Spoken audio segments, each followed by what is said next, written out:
Haleluya, halo umat-umat Tuhan terkasih. Terpujilah Tuhan Yesus Kristus Tuhan kita untuk hari yang baik ini. Matius 10 ayat 16 saya bacakan.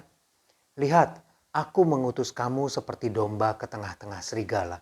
Sebab itu hendaklah kamu cerdik seperti ular dan tulus seperti merpati. Bapak, Ibu, Saudara-saudari, Matius 28 ayat yang ke-9, Tuhan Yesus memerintahkan murid-muridnya untuk pergi, menjadikan semua bangsa muridnya dan membaptis mereka dalam nama Bapa dan Anak dan Roh Kudus.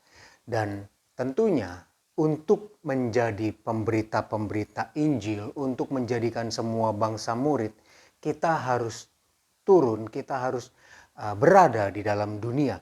Sama seperti Matius 10 ayat 16 katakan, kita domba seperti domba yang berada di tengah-tengah serigala.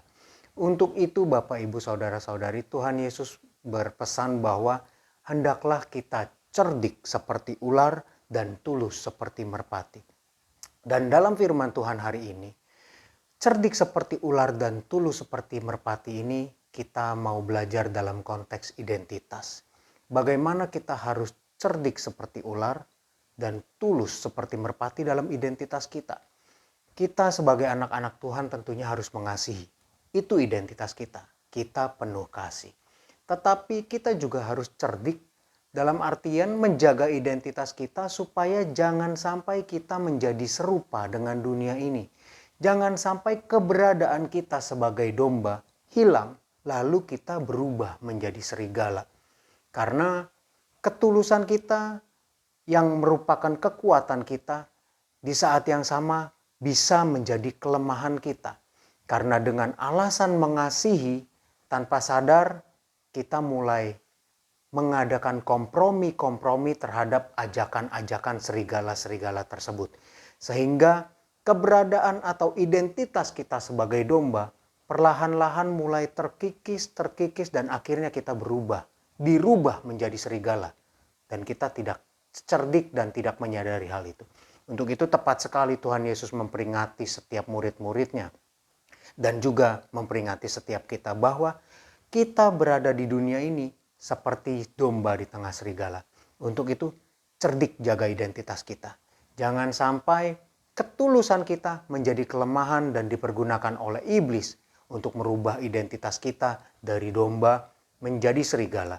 Dari anak-anak Tuhan menjadi orang-orang yang ada di dunia yang merupakan musuh dari Tuhan, yang mencintai kedagingan dan dunia ini beserta dengan segala isinya. Tuhan tolong kita semua, mari kita cerdik seperti ular dan tulus seperti merpati. Puji Tuhan, mari kita berdoa.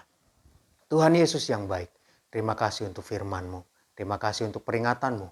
Tuhan tolong kami supaya kami cerdik seperti ular, termasuk cerdik Tuhan memanfaatkan kekuatan-kekuatan kami dan tidak menjadi lengah sehingga kekuatan-kekuatan ini menjadi kelemahan kami. Tuhan tolong kami, Roh Kudus tolong kami, pimpin kami, beri kami kekuatan. Terima kasih Tuhan, terima kasih. Hamba berdoa Tuhan bagi umat-umat-Mu, jemaat-jemaat-Mu. Mereka akan melaksanakan segala kegiatan aktivitas mereka. Yang bekerja, yang berwirausaha, yang kuliah, yang sekolah, Tuhan berkati setiap mereka. Tuhan beri hikmat, Tuhan urapi, Tuhan tolong dalam segala sesuatunya. Tuhan pertemukan dengan orang-orang yang tepat, Tuhan beri pengertian, Tuhan turut bekerja dalam segala sesuatunya mendatangkan kebaikan. Tuhan dalam menjalankan semuanya, Tuhan juga memberkati, menjaga, melindungi, jauhkan dari segala mara bahaya, sakit penyakit, virus, bakteri, orang-orang yang ingin berniat jahat, jauhkan dari semuanya itu Tuhan. Kami serahkan hidup kami kepadamu, terpujilah Engkau kekal selama-lamanya. Dalam nama Tuhan Yesus Kristus kami berdoa. Haleluya. Amin. Kasih karunia dari Tuhan Yesus Kristus menyertai kita semua. Amin.